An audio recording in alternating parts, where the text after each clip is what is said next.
The first official weekend of conference play gave us upsets, down to the wire finishes, and instant classics. You really can't ask for anything more.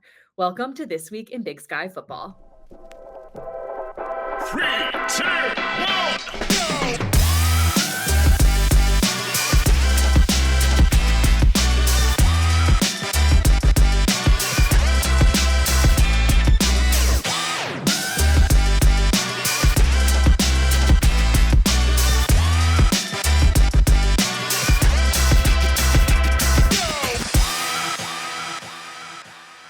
Hello and welcome to This Week in Big Sky Football. I'm your host, Meghan Robinson. It was a historic night for Montana's offense, totaling over 700 yards in their first ever Inferno win. They return home this weekend to host Weber State for the first time since 2019. Both teams are unbeaten in Big Sky play, and that matchup is our game of the week. Joining me now is head coach of the Grizz, Bobby Hauck. Coach Hauck, thanks so much for joining me. Your offense had a historic night last weekend in their first win in the Inferno, totaled over 700 yards. What do you think clicked for the Grizz offensively in that game? Well, it always starts up front, and we were able to run the ball pretty successfully, so that opened everything up. And we had things going our way, and we had the Eagles down significantly through the game, and good by them. They just kept fighting back, and they didn't let us finish them off till the very end. Logan Fife got his first official start at quarterback in that game. How have you seen him develop since week one till now? Well, Logan, like a lot of guys that are new, you say young guys, but there's a lot of new guys in college football programs, and the more they practice, the more familiar they are with the scheme and whatever phase they're playing in, the faster, more efficiently they can play. And he just keeps growing. He did a nice job. He had not started a game yet until last week, and he really came through in a big way for our team. Looking ahead to this week's matchup with Weber State, how does having players like Eli Gilman and Nick Osmo help you prepare for one of the best running backs in the country in Damon Bankston on the Wildcats? Well, anytime you've got good players, it makes you a better coach. And usually the best coaches have the best players. We are well aware of that young fellow from Weber State. Brett Myers just has always been a great coach. He does just a terrific job with their offensive line and their run game. So they're going to be hard to handle, and I hope we are too. Kamari Mugne-Bailey leads Weber State in tackles, sacks, tackles for loss. How does your O-line prepare to block a defensive player like that? Well, and anytime you're running an offensive play, your scheme accounts for the plays on the defensive side in some form or fashion. So, whether it's point protections towards him or run game to or away, you just have to be aware of where that kid is, because he makes a lot of plays. Coach, this will be the first time Mickey Mental heads to Wagriz. It's also the first time anyone on that Weber State roster will be playing up in Missoula. What type of advantage does home field give you guys with that atmosphere? Well, that's interesting. That'd be something I hadn't really thought about much this week. I hope Coach Mental doesn't come out of here with his first win, but they're certainly going to try. And they're very capable of beating us, certainly. We have one of the things that's really interesting, Meg, is this is one of the best atmospheres in all of college football. And what goes unrecognized is that the guys on the other sideline, they love playing here too. It's not just our guys. So we tend to get a great effort, and the other team tends to really look forward to coming here and playing us. So we tend to get an inspired effort out of the other team because it's such a great place to play. Up next, hear from head coach of the Weber State Wildcats, Mickey Mental. Yeah, definitely. Have a great weekend. Thank you. See you next week. Bye. All right, thanks. All right, take care. Bye, everyone.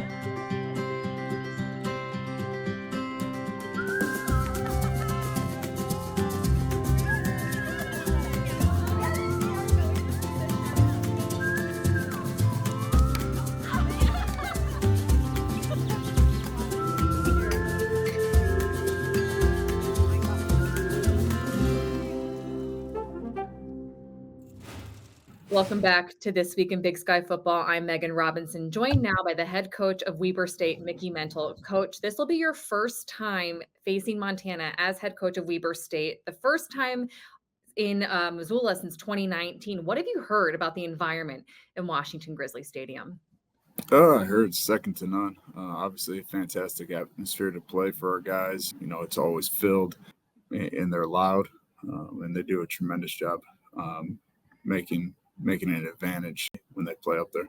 It's also going to be the first time for most of your roster, if not all of your roster, playing in Washington Grizzly. How do you prepare your guys for a hostile environment like the one you'll see in Missoula?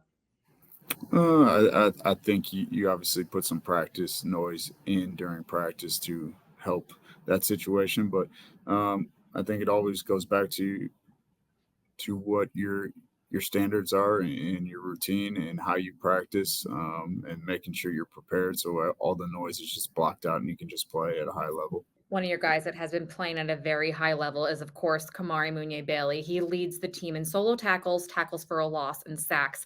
What has he brought to your defense this season?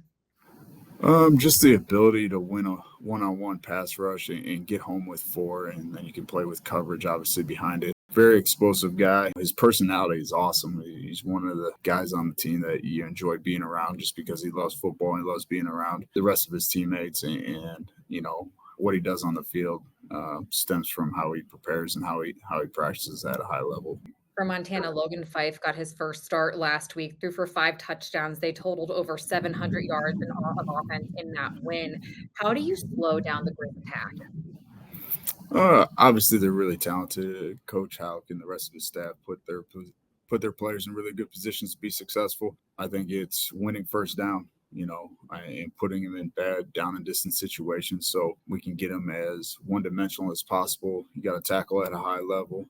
And then you just got to play complementary football, offensively, special teams to obviously make the field as long to drive as possible. Running back Damon Bankston has surpassed 100 yards on the ground in 3 different games this year. Of course, Montana has that run-heavy offense. How does having a player like Bankston help your defense prepare for the attack that they will see on Saturday? It obviously, you try to get more guys in the box, and then it allows you to get one-on-one matchups on the outside in the throw game. So they're a lot more basic as possible.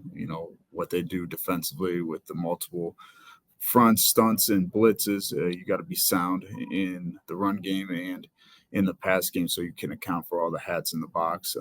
So it'll be exciting. I know we're looking forward to obviously going up to Missoula.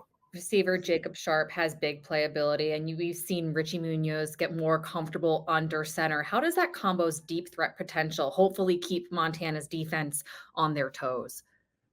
It's almost vice versa. Try to keep guys out of the box to allow Damon and the rest of the running backs to be successful. So for us, it's all about numbers and space and taking advantage of where they're light. But we also have to execute at a high level, and when their numbers called, make the big time play. 9 tackles, a pair of sacks, and a forced fumble earned NAU's Alex McLaughlin Defensive Player of the Week honors. I sit down with him next. We never set out to be the largest casino resort in the Pacific Northwest. We just wanted to be the best. But we forgot that being the best means more guests wanting more action, more jackpots, more big-name entertainment, more pedicures. Well, more everything. Until one day, you look up and realize, we need a new hotel tower. The new River Tower, to be exact. Northern Quest in Spokane, Washington. Now the largest. And yes, still the best. Alex McLaughlin had 9 tackles, 4 solo, a pair of sacks, and a forced fumble in NAU's upset win over Sacramento State, earning him Big Sky Defensive Player of the Week honors. What people might not know is that you had your wisdom teeth taken out last Monday. How were you able to practice and play after the surgery? I didn't practice till Thursday, so Coach Wright gave me Tuesday, Wednesday to heal up a little bit, and I mean it was kind of just you kind of have to do what you have to do to. It's a big game, first conference game. I didn't want to miss it. They didn't force me to play or anything. It was just on me, and I told them I wanted to play, and our training staff did their very best to prepare me to play. Last season, you broke your arm, only missed 1 game due to that. played less than a week after getting your wisdom teeth out. You've started and played in every game you've been eligible to play. Where does this toughness come from? It's kind of just like how I was brought up. I mean, I got two older brothers, and then my dad's a big sports guy, so he always just preached like, if you can play through it, play through it. But like, if you can't, then you can sit. So I always was just taught like, if you can play through it, just play through it. Two older brothers. One, of course, is on the NAU basketball team. The other is in the Detroit Tigers organization for baseball. How would you describe your competitiveness with your brothers? I mean, growing up, especially being the youngest, like I definitely got picked on because I'm just not bigger than them, and we all play different sports, so we all think like, because I always talk to Trent, the one that plays basketball here, that like, oh, I'm a better shooter than you, like, and we just like, same with my older brother, like he plays baseball, we're just all trying to be better at the sports we don't even play, so it's just like kind of just, it's jokes, but at the end of the day, it's really not. It's fun, but growing up like that, it definitely makes you ready for college. How do they make you a better athlete, that competitiveness between you all? Definitely just pushing me and like helping me reach my potential, and like, because they've done it before. They're in college before me, and they've been through it all. They definitely gave me some tips and pointers on how to play early as a freshman and maintain that. Bringing it back to NAU football, your defense held the Hornets to 51 net rushing yards last weekend in that upset win. Why were you all so effective against their run game? I mean, all week we specified how good of a running back they had. I think he had 100 yards in every game he played in so far. So we were definitely, in the week before, we got hit on the run a lot. So, and Coach Clark, our defense coordinator, kind of just made it a point of emphasis that we got to stop the run. And I think we have the best linebacker room in the Big Sky, and they came up big for us. NAU is ranked in the Stats Perform FCS Top 25 for the first time since 2018. What has Coach Wright brought to this program in his 1 year at the helm? I mean, Coach Wright, he's just, everywhere he's been at, he wins. So I think we all took that into account when he got here, that he's a winner, and he wasn't going to be like, oh, new coaching staff, new year, well, we could have a down year. He was never like that. He's like, he made it clear that we're here to win, and we're here to win now. I think he just brings he's really connection with his players, and then he's all about the players, and he brought in a great staff to help us prepare. Coming up, Hunter and Molly Hayes have a sibling bond like no other. If you had to pick the hardest or the worst part of having your sibling on campus with you, what would that be? For me, it's like the fact that she's my little sister. You know, I have like teammates come and be like, hey, like, you know, your sister's kind of cute. And I'm like, okay, I don't like that at all. You know, like I feel like I have to be more of like a dad than a big brother sometimes. And that's probably the worst part. I would say, yeah, that was probably, I feel like I'm not totally without parents, you know?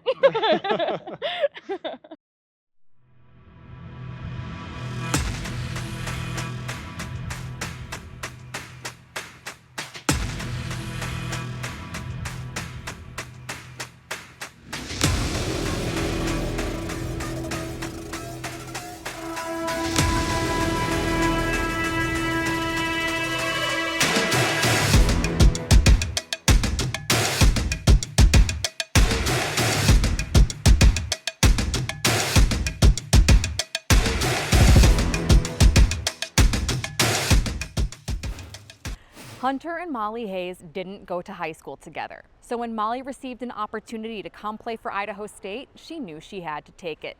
The sibling student athletes only have 1 year together here in Pocatello, and they're making the most of it.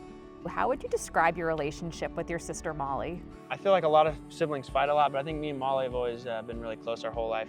We have a third sister, and that was always the one that we clashed with more, but me and Molly kind of teamed up all growing up. It's kind of used to be those two against me when we play like basketball and stuff in the front yard, but now it's actually turned into me and Grace. I give him a lot of the credit for any success I've ever had because I had to figure out how to play against him, and that helped, I guess, a little bit. How competitive are you guys when you're playing a game of basketball or whatever sport with your siblings? Normally it comes to blows, like it's always... I think there's been quite a few tears, and... I know there's a lot of times in the front yard where I'd be like, don't cry, Molly, don't cry. You're okay, you're okay. After I fouled her a little too hard, you know, it was, because, you know, like I'd talk crap, or if I get like a layup off him or like something, I'd talk a little bit of crap, and then And then I'd try to check her, and it would, yeah. There was, And it didn't end so up well. competitive, yeah. 4-sport athlete, 3-sport athlete. Who do you think is the better athlete between the two of you? I mean, I'm gonna say me. I know, I'm like, me, but I feel like we are so different Yeah, for sure. that And I feel like Molly's more of the, like, grind it out. Like, Molly's the one that growing up would be in the driveway for 4 hours a day doing dribbling drills. And, like, I feel like I had more of the, like, just the natural. Like, if we go play spike ball, Hunter's Molly's gonna work on it and yeah. maybe be better in the long run, but day one, I could just figure out Yeah. how to do it a little better. The best athlete in our family, It's without a doubt, definitely- is Grace. It's not definitely even little close. sister. We're gonna go down a little list. Of the two of you, who would be the better singer? Definitely him. I am absolutely terrible. I'm terrible. Yeah, I'm not very good either, but Grace is really Grace good. is the best singer. Yeah. Better dancer? I have zero rhythm. Hunter, you are a good dancer. Yeah, my mom would say it's me. Hunter- My dad would probably say it's Molly. Who's the cleaner of the two of Oh, you? definitely him. 100%. 100%. I'm a little OCD, so He's my crazy. closet is always like color coordinated. Like everything is like neat and tidy all the time. I'm the worst of us three too. Like I'm really messy, which I'm getting better though. Like my dorm room right now is like spotless, but I cleaned it yesterday. So that's fine. Who is more forgetful? She's really thoughtful. Like if it's like someone's birthday, she never forgets to call you or whatever. That's She's always texting me like, "Hey, it's Dad's birthday. Don't forget." And like I am not as good at that, but Molly's more likely to be the one that left her jersey at home. Yes, We got to drive yes. back 3 hours. That's me. Yeah. What's it been like soaking in this experience of being here together as student athletes and siblings? Awesome. I can't wait to tell like my future kids, if I'm lucky enough to have them, like, oh, you know, it was awesome. We got to play with, you know, your Aunt Molly, and it's just such a unique experience. I don't think a lot of siblings get to go through this. I've never been around anybody that's been like as close as like our siblings Yeah. are. And so like I think it's really cool that we're like, oh, we got to go to school together and like play sports and like go to everything and like do all of that and experience those things together. Just taking like every second and really enjoying it. Coming up, former Montana wide receiver Sammy Akem joins the show with his game picks.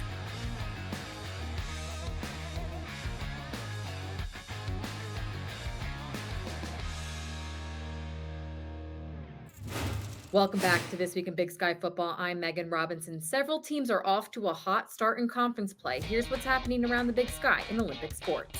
Idaho State Volleyball was named the Commissioner's Team of the Month for September. The Bengals are off to the program's best start since 1987, led by Marcy Bell, who has been named Big Sky Defensive Player of the Week twice this season. Montana Soccer kicked off their Big Sky season keeping their perfect home record intact with a 2-0 win over Northern Arizona. And Idaho, the defending Big Sky Soccer champ, is also off to an undefeated start in conference play after beating both Sac State and Portland State over the weekend. In cross country, the Montana State men's team had a nice showing at the Nuttycombe, Wisconsin Invite in Madison. And both the NAU men's and women's teams took first place in the Dave Murray Invitational. Both teams had 6 of the 7 top finishers. Finally, in golf, Sacramento State's Caitlin Maurice and Montana State's Lauren Greeny both broke school records. Maurice opened her season by becoming the first Sac State woman to shoot 65, while Greeny's round of 6 under par 66 was the 18-hole best round in the history of Bobcat golf. That's what happened this week around the Big Sky. With me now is former Montana wide receiver, now working for Skyline Sports, Sammy Akem. Sammy, I had so much fun with you the first time. We decided let's have you back again to talk Big Sky football and pick some games. First of all, conference play officially kicked off last week. And what was your overall assessment of what you saw across the Big Sky? I think the Big Sky Conference is in a good place. I think they're looking really strong. Having 6 teams in the top 25 looks really, really good. I can't wait for the next couple of weeks. I mean, this week we got Northern Arizona, Idaho. That's going to be a really awesome game.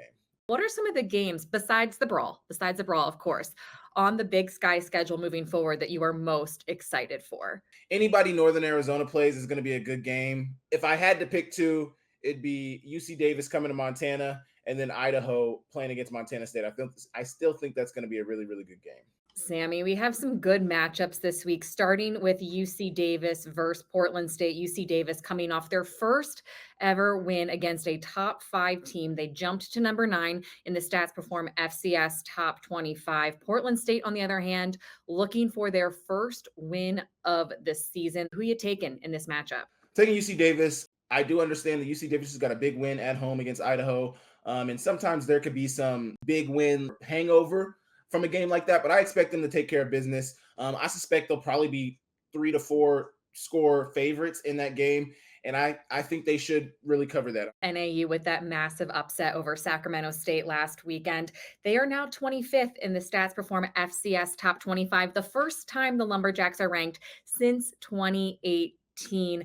They're playing Idaho heading up to the Kibby Dome. Who you picking? As we know, Idaho has been really strong defensively this year, but NAU, man, if you watch that Sac State game back, they had a ton of pressure on Carson Conklin the whole game. They were playing at a high level. Their defense was flying around. I mentioned the sack fumble from Alex McLaughlin. Like, they played a shutout game, but I'll pick NAU in that game. Finally, our game of the week, Weber State at Montana. Weber State heads to Montana for the first time since 2019. So this will be the first time at Washington Grizzly Stadium for head coach Mickey Mental and the entire Weber State roster. Montana fresh off their first ever Inferno win. Sammy, I don't even know if I have to ask, but as a formality, I'm going to. Who are you taking in this matchup? I suspect the crowd is going to be rocking against Weber State on Saturday. I suspect it's going to be a vicious environment for Weber State to walk into. Montana does not lose a lot in Washington Grizzly Stadium. It's the best environment in the Big Sky Conference, one of the best environments in FCS football. You can't beat it there. So I'm going to pick Montana to beat Weber State. Sammy, thank you. This weekend will be my first trip ever to Washington Grizzly Stadium. I'm so excited for the atmosphere, and I appreciate you joining me and for all of your insight. Cannot wait for my first trip to Washington Grizzly Stadium this weekend. Excited to see what that atmosphere is all about. Thank you so much for joining me for another episode of This Week in Big Sky Football. I'm Meghan Robinson. I will see you all next week. For all the latest Big Sky content, subscribe to our YouTube channel.